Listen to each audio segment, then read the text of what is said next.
So John, I don't know if you saw when I sent you the link, but I thought maybe this is a new segment I can do. Mangini in the morning. Ha! Wouldn't be a problem. Right, At my age, I'm always up in the morning. right. And we were just talking right before camera that we could do this at 4 a.m. We could do this at 6 a.m. It's just kind of we're already awake anyway, so it could be any time.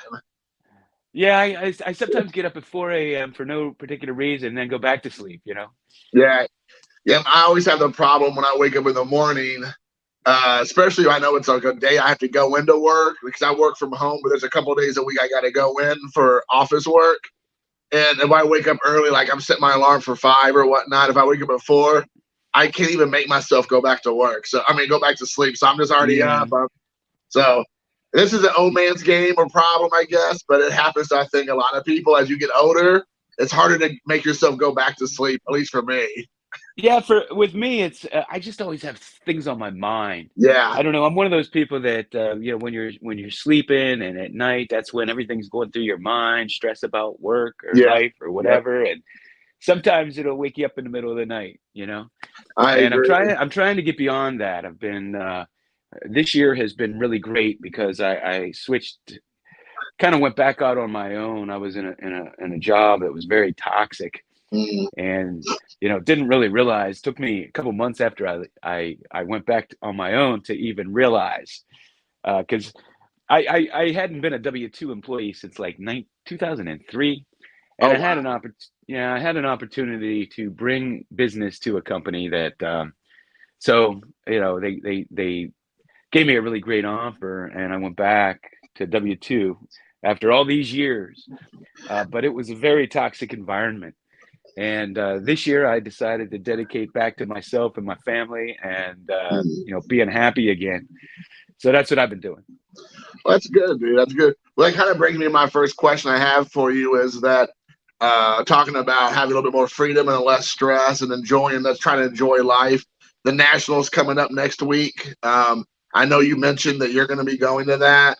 Um, Now, are you going to be involved with the Filmington and Mike O soiree that they just posted this past day or so, or are you busy doing other things? No, I'll definitely attend that. Last year, Filmington did it with Silver Jackify, and I attended. And I actually I won a Silver Jackify was he did a raffle, and I won a John Elway rookie card. Oh, nice, nice. Yeah, yeah. So that was nice. So yeah, I definitely attend those parties because to me, those are the best part of Oh, the sure. national for me. The Right. YouTube get together on Thursday nights, the best. Sure. Well, I was thinking the same thing because I'm planning on being there this year, and so unless something the wheels fall off in the next couple of days, which again, there's always a chance with my situation with my son, but everything should be good to go. And I've Now, already talked to a couple of guys, and they were like, it's super expensive. And I mean, this conversation we all know have had a million times. I'm like, listen, I'm going to hang out with people. I'll be shocked if I spend any real money at the show because in Indiana, as you and I've talked before, I can go to a card show literally 8 times a month, like not even sweating it. And then we all have YouTube. I mean, we all have eBay and every other form of Facebook and all this stuff. So going to the national for me, just like you said, it's about hanging out with everybody, getting to connect with people that you talk to throughout the year. So it's not really about me like walking the floors or trying to like not spend thousands of dollars. well, I have to tell you, I was a little surprised last year because last year was my first. Mm-hmm. And there were a lot of people that weren't willing to budge on price and a lot of Wow. overpriced things. I found a few deals, and when I did, I bought. But I'm not. I'm like with you. I don't know if I'll buy anything. I Sure. might buy a few $20 cards. Yeah. I'll probably buy something just to Sure. have the Yeah. memory of buying it at the National.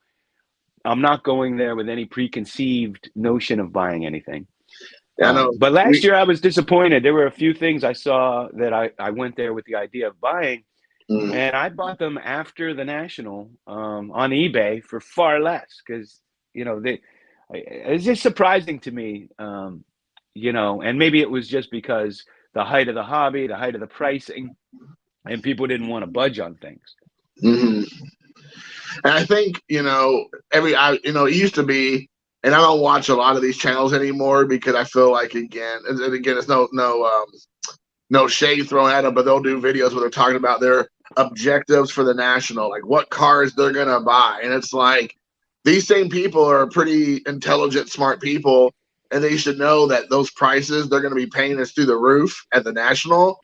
So if they just hold their money and spend that same money at a card show or on eBay or whatever, they're going to save a lot of money, like you said. So the idea of going to say I have a budget of $6,000 and just to spend it or just to say you did it at the national and overpay doesn't seem like the best business sense.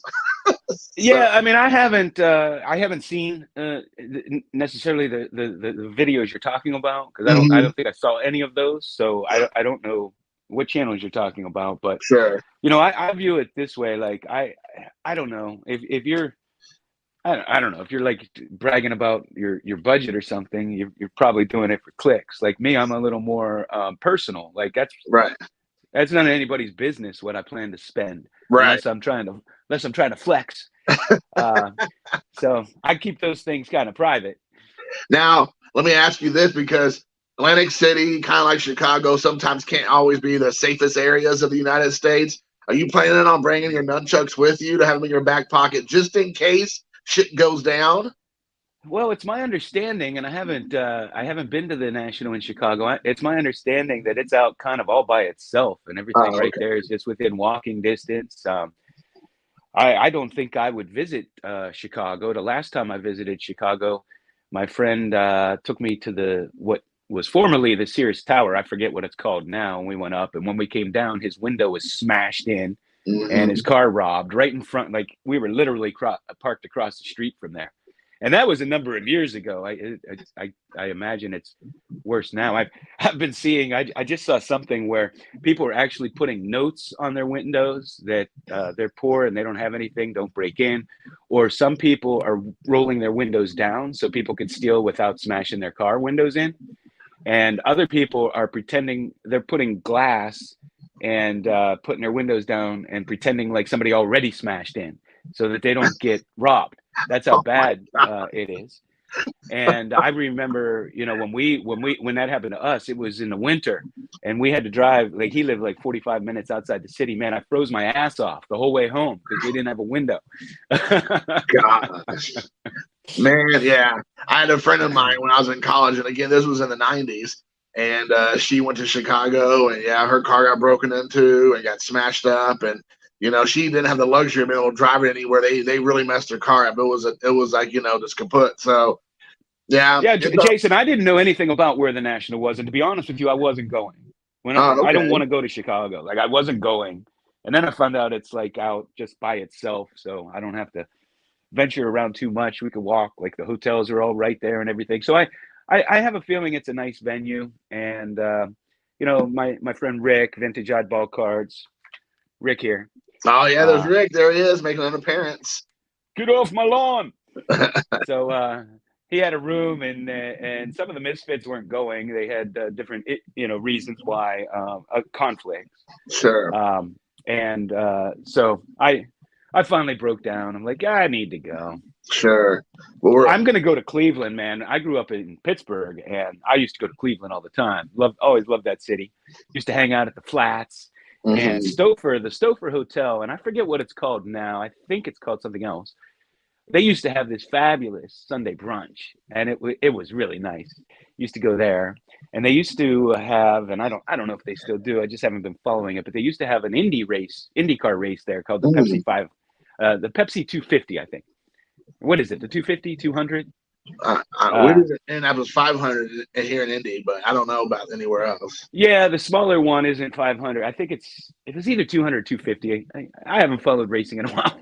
Right. But I went to that race. Michael Andretti won it the year I was there. This was years ago. Of course, the Andretti family I have some Mario Andretti. I have a card from Italy that I love. I have it in the display up there. I have another card of his too. Panini back in the day, all the overseas things and the things that were of interest around the world, soccer, some basketball. I have a Panini sticker of Michael Jordan from back in the day, golf, those kinds of things. Before it became the Panini we all know now, they were popular around the world, but they weren't popular in the United States. So a lot of the collectors from America didn't want anything to do with a lot of those overseas issues, Yeah. including like Babe Ruth and stuff. I Yeah. used to be able to get those for next to nothing, and that's changed in a big way now. But I got a Panini Rocky Marciano, a Panini Mario Andretti, a Panini Jack Nicklaus, and other golfers, and Michael Jordan stickers. Some great stuff. Yeah, I remember years ago, kind of. Hey, by the way, Scott's in here, Stukes, and then Orlando's here. So thanks, guys. Orlando, great guy, great channel. Both of them, both great guys. But I was just saying, because when I was living in Japan, like kind of like you're saying, like nobody was buying all that 1930s and 40s Japanese, releases of Babe Ruth and Lou Gehrig and like Murderers Row. They were in magazines. They were like releasing their own, food issue type stuff and just weird things. And now, kind of like after the whole boom went off a couple of years ago, people were trying to find other ways to collect, you yourself included. And then people were like, "Oh yeah, there's all this other foreign releases that people were kind of just like poo-pooing on for years." And now you're starting to see them show up more and more and more. I was even at a card show here in Indiana, and there was a guy selling all kinds of stuff that was like wrestling, baseball, like you were saying, some golf or tennis that was all from Japan. I would never seen that at a show in Indiana before. Never, ever. Maybe like at the National or some bigger show, but they're starting to show up even here in Indiana. So, people are thinking outside the box now to try to find these really hard to find, rare, vintage, whatever releases. Yeah. Yeah, I was always fascinated with other cultures. As you know, I studied Japanese for 4 semesters, and I traveled all over. And I studied international, but I was always fascinated with other cultures. Sure. And so that's one reason I was fascinated. But, honestly, I think what has changed the whole game is the internet. Before the internet, you wouldn't go to a card show and ever see these cards. You didn't know what they were. Yeah, but when the internet came out and eBay and you could buy from people all over the globe, then you're being introduced to these other card sets that you never knew existed, right? And if you're like me, you're reading the descriptions, you're discovering things, you're taking a chance on some things, right? Yeah, because you don't know what it is. You're trusting some dealers maybe that you don't, to learn about these things. And of course, now we know a lot more than we used to. Right. Well, the crazy thing was also is that I think before, maybe I'm wrong, you might know a little bit more about this than I do, but PSA and these other grading companies, you would never see them grade stuff like that, and now it's a big part of what they do is, grade a lot of this, harder to find foreign stuff or just really, obscure things that you would normally never see before.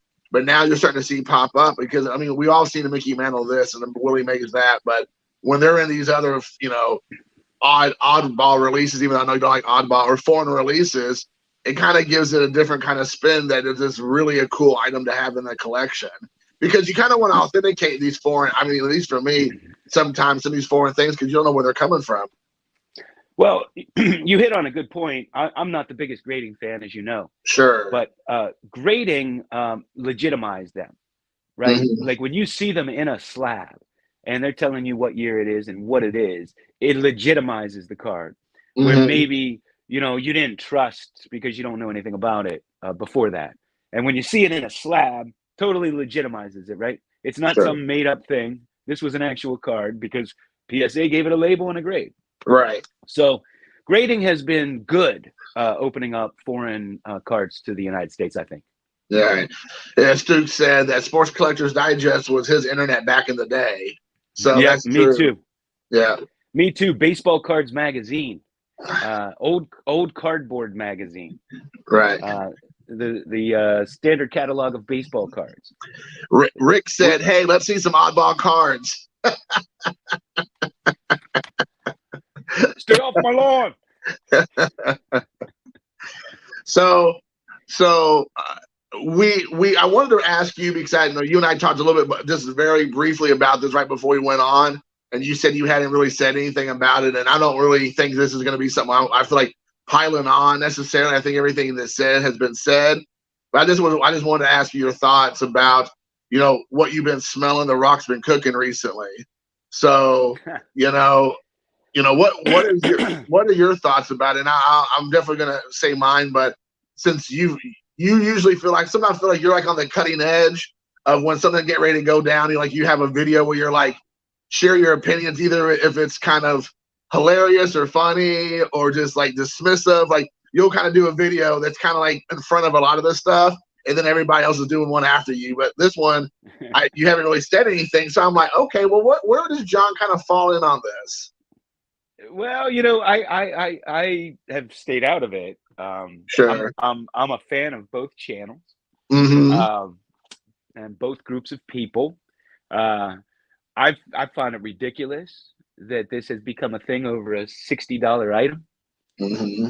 Number one, and I think it's blown out of proportion for this particular reason, and that is that unless you saw the guy sign the signature, unless you saw it being signed, you can't ever know for sure if it's real or fake. We have seen PSA and other graders grade autographs that turned out they were not legitimate. Mm-hmm. I know Pepino Man tells a story of he got an autograph in person, took it to at a show, took it to PSA booth, and they wouldn't authenticate it. And he got it in person. So just because somebody doesn't authenticate it doesn't mean it's not real. And, I bought lots of autographs that were not authenticated over the years. And you're taking a chance. No matter who you buy an autograph from, if it's in a PSA slab, you're taking a chance. They have graded fake Willie Mays Topps authenticated autograph cards. And the card itself is not real, and the autograph itself is not real. So, that's why I used to think people that collected checks and stuff, I didn't get it, right? Like, I don't want some guy's check. Like, these guys aren't so idolized to me that, if they touch something, I got to have it. Like they're Jesus Christ or something. But then I get the check and the legal documents because that's most likely real. Like, you're not going to forge a check, right? So I totally get that that's the most likely way to get an authentic autograph is on a legal document they had to sign, like a check or like I have some old documents, some old farm documents and like IRS, accounting documents from Fred Clark, who, the early Pittsburgh Pirate manager and outfielder. Fred Clark, somebody sent me, and it has his signature on these farm documents. Something like that. You can feel fairly confident that it's real. So that's my thought on it. I think the whole thing's silly. And, YouTube has just turned into a big, giant soap opera. Yeah. And we're getting away from collecting. We're getting away from the cards. And when you're making a big deal over a $60 item and everybody has to jump on the bandwagon, as soon as somebody does a video, there's all these channels out there that just mimic, jump on the hottest topic for today. And that's fine. They can do what they want. But, I stopped watching that a while back. Well, Orlando did say here, which I thought was good, is he says most of his autographs are in person. So that's good. Yeah. That's the only way you would ever 100% know that it was legit. I've been saying this for years. I have all kind of autographs. They could be fake for all I know. Right. Yeah. When I went to spring training and got my Pittsburgh Pirate ones, I know those are real. I watched them being signed. I handed them the ball. Right. But, how would anybody else that I was ever going to sell that to, would they trust me that I got it in person? Like, Sure. You don't know. And there are so many bad actors out there because, let's face it, one of the easiest scams is to fake an autograph. You buy a baseball for a couple bucks, sign it, and sell it for $300. It's so easy. Sure. And a card, that you already had is even easier. Mm-hmm. So, it's tough. Autographs are tough, man. And I have a whole bunch of them, but I've stayed away from most. Yeah, and I think the one guy I always kind of go back to because he's like it's in the title of his YouTube channel, but like autograph or Hall of Fame collecting autograph guy, the guy who's like a an accountant or whatever, a CPA or whatever they're called, or that guy's channel. He's a Hall of Fame autograph collector. Yeah. And he does a lot of checks. Right. But the thing is like, he'll show you the breakdown of an autograph over the decades. And I think it's great because, like you said, people's autographs, unless you see it in person, like your reference at Pepino Man, that's the only surefire way it. But then even then, you take it somewhere to get authenticated, it doesn't necessarily mean they're going to grade it as such, even though you watch it with your own eyes. And now let me tell. Oh, go ahead. Sorry. I was just going to say, and I mean, I have my personal opinion on it. I don't want to make this video negative, so I'm not going to get too deep in the weeds. But I do recognize, as a TTMer myself and an in-person autograph guy myself, especially back in the day, people's autographs change over the time. Also, it depends on the situation. If you're catching somebody going like into like a movie, like they're doing they're releasing a movie and they're like on the red carpet, opposed to them at a restaurant, opposed to them sitting behind a table getting paid to do it. There's all kinds of autograph signatures that they might do, like a shorthand to a legal document to all kinds of variations that are always out there. So the same autograph is not always going to be the same look every single time. Yeah. Now, when I was growing up, I had a fascination with just learning everything. Like I wanted to be a Renaissance man, not necessarily one thing, but knowing everything. And sure. I used to study body language and all kind of human nature things. And I studied handwriting analysis. And that's why when I buy autographs, I do my own comparisons. Because I know the tendencies of handwriting because I studied that. Now, you hit on something very important because one of the first things they will teach you in handwriting analysis is that your signature changes based on your mood. Mm-hmm. In fact, there are little things like when you grow up and over time you become resentful of your father, or a woman who gets divorced and still has her husband's name, their signature alters to where they actually draw a line through the last name. It's a subconscious way that they are rejecting their father or their ex-husband. And their signatures aren't like that in the beginning, but you could see how it changes. And if you're in a bad mood or a sad mood or something, your signature will definitely change. And there's a whole website dedicated to Mickey Mantle's signature changes over the years. His signature from when he was a rookie to, when he was signing 30 years in his retirement, it changed over the years. He did not always have that distinctive tilt on the M's. And so you might look at a Mickey Mantle signature from early on and say, that's a fake, right?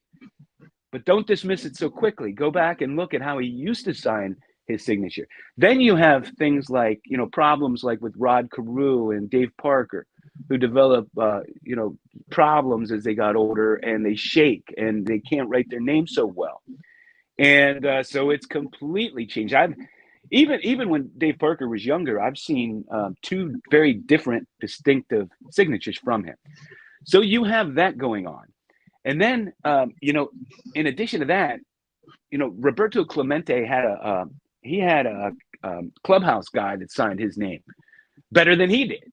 Bo Jackson's wife used to sign his signatures, and a lot of the early authenticated signatures, you'll see them both authenticated because people didn't even know the difference, because Bo Jackson's wife supposedly signed his stuff more than he did. So that was the more readily available signature to compare to, right? And the same with Clemente. The clubhouse guy signed more than he did.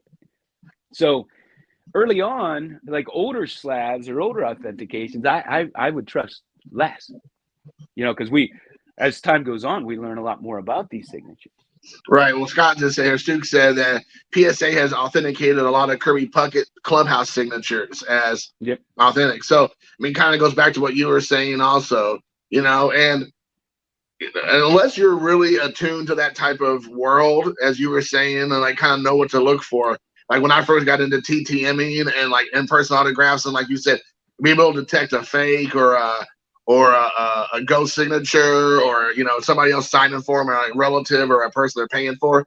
Sometimes you'll notice they were talking about the signature that people will stop what they're doing in the middle of the signature and then like finish it up later. Like they'll start it and they'll try to like manipulate it and go like it's not smooth. They'll like a lot of hesitation or there'll be a stopping point with the marker or the pen or whatever, and you will see like it kind of like hesitates on a spot, and then it keeps going.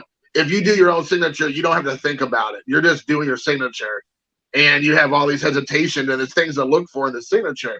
So there's a lot to it than just simply just one person's perspective or one person's like observation or whatnot. And I'm not saying it either is or isn't, because I'm not going to get into that water. I guess my argument is that if you're going to be a company, and you're going to have this kind of public face about what you're presenting, and you're presenting this transparency, but then you're going and putting the card back up after it's been told to you that it may not pass, and then you go turn around and put it right back up again. That to me is where I have the problem. I don't have a problem with any of the other stuff. I have a problem that you're resubmitting it and not listing it in the listing with what Beckett said. I feel like you're trying to pull the wool over someone's eyes or find somebody just being ignorant of the situation and still trying to make money off of it. And that's where my problem comes in. Not because it could be a fake or real or whatever. I have a problem with trying to pull a fast one, essentially, and that's where I have an issue with. I'm not for sure that's what you feel, but that to me is where the bad taste in my mouth comes from. Well, I totally get it, and I have respect for Ty and Mike, and obviously, and my advice to them is what happened when Bill Clinton did what he did. What did he do? He lied, of course. Yeah, but then what did he do? He had to admit to it. He had to finally admit to it.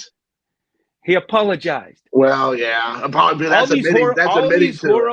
all these horrible politicians do freaking horrible things, and singers, rappers, actors, sure. And what do they always do? Apologize after the fact. Right. They complicated it. Like, that's the first rule of communications. Just go on and say, I'm sorry. People are suckers for an apology and for humbleness. And I mean, when people like Bill Clinton could do what they did and just go, I'm sorry, I was wrong. And everybody forgave him. And, he's one of the most beloved politicians in American history. Just to freaking apologize and move on. Because this whole thing is just a whole big bunch of nothing. Right. Well, yeah. It could have, like you said, if they would have done that initially, like you said, it would have been a big old nothing burger. But the fact of the matter is, not taking responsibility for it and not apologizing, but kind of digging in makes the situation worse. And so that to me is where the problem lies. And I think that's what most people are saying. But and I'm going to say it again. Just because that signature wasn't authenticated, now I don't know. I didn't take a good look at it. Sure. But just because it wasn't authenticated doesn't mean it's not real either. Right. And I know. I mean, the likelihood, maybe it's a smaller likelihood. I'm not saying it's real. Right. I'm just saying, you can't possibly know that for sure. I mean, we all watch Pawn Stars, right? And he'll call that PSA expert in to authenticate it. What's he do? He zooms in. He says, "Yeah, the ink's live." Pulls up on the internet some comparisons and takes a quick look, and in 2 minutes or a minute or two, he says, yeah, it's authentic, or no, it's not. I mean, all he's doing is comparing it with other signatures. And back to what we were talking about, people's signatures change depending on if they're in a hurry. Like, a lot of ball players would grab things while they're walking. Right. Well, of course, that signature is going to be a little different than if they're sitting at a card signing with a nice flat table and a perfect marker or something. So, like I said, we have PSA who has ripped us off, trimmed Honus Wagner cards for $1 million. That's a big issue. Right. $60. Like of all the people that rip us off, fake breakers, fake cards. Right. That Vogel guy, he has Cracker Jack cards that were admittedly cleaned, and PSA is grading them 9s. Those are the kinds of things that should get people up in arms. Right. Not a $60 card that is ungraded, unauthenticated. You know what you're buying. Right. You know what you're buying. Go compare it yourself. You know, I Yeah. mean, we're all responsible for our own purchases to some Yeah. degree. Like if somebody's intentionally misleading you, that's a problem. But you know, I if I go and I'm at an antique store and there's some woman and she has all kind of antiques and she has 3 baseball cards that somebody, she bought from somebody, and it turns out that they're trim. Well, hey, she doesn't know anything about baseball cards. I'm not gonna call her a scammer. She got scammed, Right. So it Sure. depends on the intent and who you're doing. If I'm buying from Probstein and they sell me a raw trimmed card, that's a problem. But when I'm in an antique store and some woman only has, a couple cards she just bought from somebody, I got to be smart enough to know that and pay accordingly and know Sure. that, hey, they might be trim. Let me check them out a little closer. So I don't know, like you can't protect people from themselves all the time. Right. I am That's a big true. advocate of trying to do that to some degree, because when one of us gets ripped off, we all get ripped off as far as the hobby's concerned. If I come into this hobby and I get, I encounter 2 scammers right off the bat, I might leave the hobby. And that is bad for the hobby as a whole. In this hobby, there are such horrible human beings in this hobby. And I don't want to say in the hobby, in the industry. See, you and I are in the hobby. Yeah. The industry are the people that try to take advantage of the hobby. That's the way I look at it. Yeah. Right. Yeah. True. And there's always been bad actors, but man, they are just through the roof now. There are so many bad actors in this industry. And the ones that keep scamming us over and over again, people continue to buy from. I was critical of Ty when he went on and did a whole rant on how PSA ripped him off. And I said he's going to turn around and send the rest of his cards to PSA too. And that's exactly what he did. It's like, don't come on here and bitch about these companies and these scammers and then go back and use them again. I mean, Backyard Breaks did what they did, and they probably made millions of dollars after that. Like, why are you still using them after you saw them, what they did? Right. You know what I mean? So a lot of it's on us. Right. And then, you know me and my channel, and we, obviously we know each other off this as well, off the YouTubes. But my biggest argument has always been about whatever it is. It's like we continue to go back to the people that are abusing us. It's like a woman who gets beat up by their boyfriend or husband. You keep going back, and then whose fault is it eventually? Yeah, I mean, it is that guy's fault. It is our fault. But you know what? How you can avoid that? By leaving the situation, by not going back and continuing to spend your money at these places that do not have your best interest at the forefront. And it makes me nuts that people do that, and then they, like you say, complain like about it, but then the very next time they do a submission, it ain't with anybody else, it's with PSA. Or they're like, breakers are bad for their culture or bad this or that, but then they get involved in a couple breaks. Oh, well, I got a couple breaks. I only spent a couple bucks or whatever. And it's like, but you're continuing to feed the beast. So whatever it is, it's the same facts every time. Yeah, so it's like Stockholm syndrome, right? Yes. You become attached to your captors. And I see PSA as our captors. They get people addicted with the registry, and then you have to compete, and you're almost a captive. And then they brainwashed everybody to believe that any card not in the slab is trimmed or fake or whatever. And no matter what they do, no matter during the boom when they were jacking up prices to ridiculous levels, people took it, kept sending them in. When they were taking a year or longer to send your cards back, they took it. When they were cuts, graded, trimmed, or fake autographs or whatever, everybody takes it, keeps going back. As long as we empower the bad actors, they will continue to be bad actors, and people will continue to get ripped off, and the hobby will continue to get hurt. Right. Period.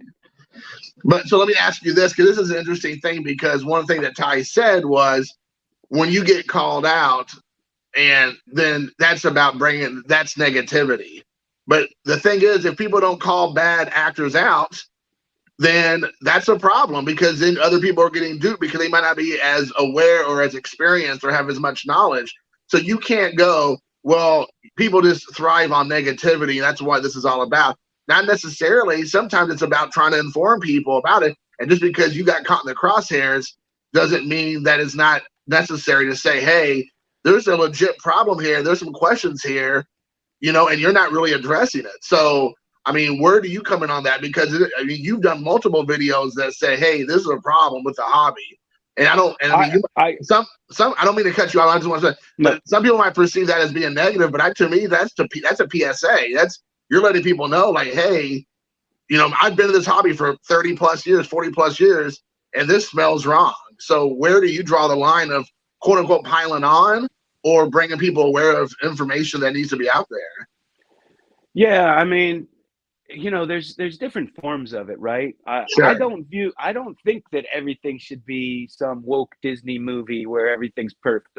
Like, that's not the real world. Sure. And there are serious scammers out there, and there are serious problems out there.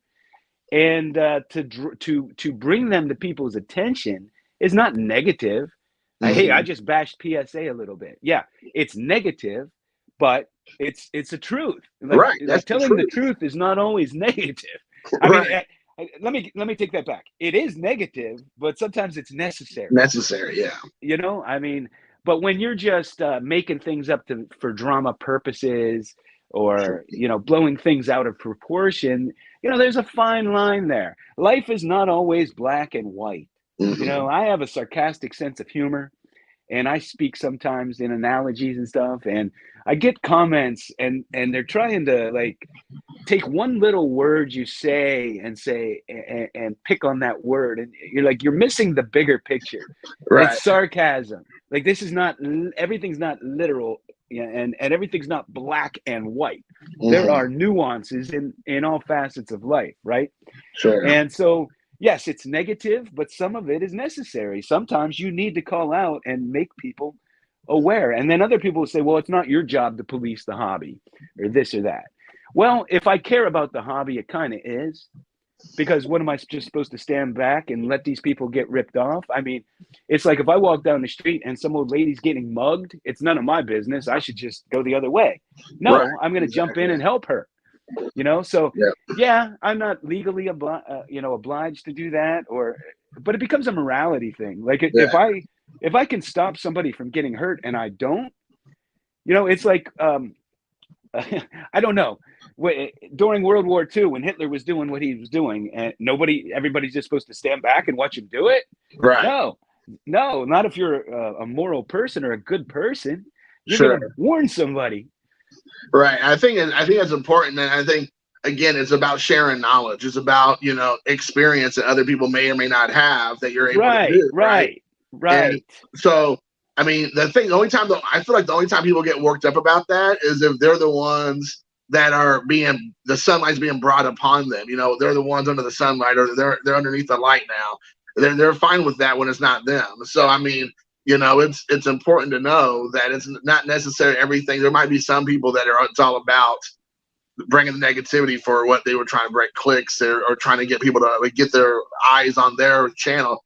But there's also some of it that's just responsibility to do the right thing, and other people saying, hey, there's some questionable decisions being done over here right now, and what are you going to do about it? How are you going to fix this problem? So I don't know. And to me, it just, at the end of the day, I agree that it was a lot would have been easier, like you said initially. Just apologize and move on. It's done. Apologize and move on. And when you don't do that, and when you shift blame or try to just pacify everybody by doing this, that, and the other, and just not accepting reality, and just say, you know what, made a mistake, we're gonna fix it, we're done, moving on. Like you said, people, especially Americans, love the apology, and then everybody welcomes you back with open arms, and it's like, no harm, no foul. But the difference is when you dig in and don't take responsibility. You see athletes do it all the time. Yeah. They do horrible things, and they come on and make an apology, and they move on. Right. And everybody forgets about it a week later. Yeah, exactly. That's so true. I've seen more videos after his response than before. Yes, that's true, because there was no apology. There was nothing. Yeah. It was everybody else is the problem, and everybody else is the one with the issue. We're just innocent here. We're just innocent. Jason, you're the only one that can get me fired up like this. I just have to say that I lost one of my absolute dearest, best, longest friends yesterday. Yes, And I saw that on Facebook. I spent the entire day crying. My eyes are probably super puffy, and so I'm not in the best mood today to begin with. Yeah, I'm really sorry about I your was loss, man. What was this, a childhood friend? not childhood, but early. I met him the first time when I was 19. I dated his sister. But he just one of my. There's nobody in. There are two people that helped me in my life the most, and both have now passed. So this one was the second one, and it's hit me very, very hard. Um, I was just with him because we don't live in the same city, but I talk to him all the time, and Mm-hmm. we go way back, and we've lived together, and on multiple occasions, or like we traveled a lot together for work, and we would live on location for years at a time or whatever. In fact, he's the reason that I'm in South Carolina now. If it wasn't for him, I wouldn't be in South Carolina. I wouldn't have my daughter, and changed my life in a big way. But Was this I just love, expected or not expected? I mean, he had a bad heart, but and had a procedure about 3 weeks ago or a month ago, but we weren't expecting, we weren't expecting this. Right. He wasn't given any dire diagnosis or anything. He was supposed to be fine. Right. Well, So it was it's just hard. well, I think you made a good point though, because when we're talking about some of this other stuff, it doesn't mean anything in the big scheme of things. Like the people you're in your life is what matters. Like people get sidetracked with all. Yeah, you get all worked up and all worried about this, and then you die, and nobody. Who cares? Who Right. cares what debt you had? Who cares what you have in the bank? When I'm on my deathbed, the last thing I'm going to care about is, oh man, I made $10 million on YouTube. I have this great job title. Oh man, I'm famous. No, Right. I'm going to be like, I want to have my last breath and spend my last dollar at the exact same time. Right. And I'm going to think about things like, was I good to the people around me? Was I a good person? Did I take care of my family? Those are the kinds of things that I'm going to be caring about on my deathbed. Not because I have a YouTube channel telling everybody they can make $10 million a day without doing anything, Right.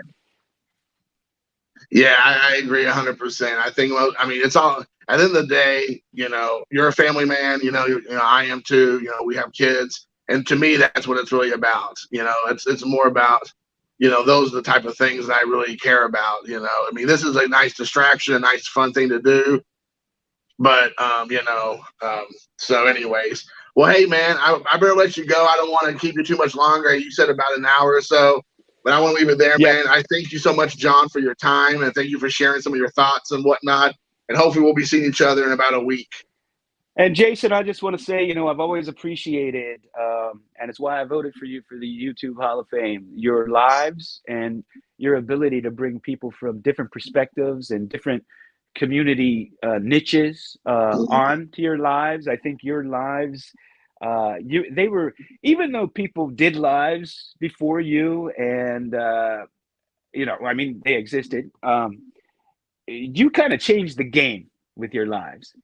And you would invite me on, and then there would be people I didn't ever interact with before, and I didn't even know they were going to be on with me. And there would be 3 or 4 of us on here, and I got to meet people and hear different perspectives. And that has really, truly been your contribution to the YouTube card community. And I wanted to let you know that. And I'm glad to see you back because you took a big hiatus there. Yes, sir. Well, thank you for the kind words, man. I really appreciate it. And I want to tell you before I let you go, everybody in the chat was saying they're sorry for your loss, and they, appreciate you sharing everything. So I want to make sure, just in case you didn't see that. But yeah, man, I appreciate your friendship. I appreciate the kind words. And this won't be the last time. So we'll do it again here sometime soon. So until next time, guys, thank you so much. Bye now.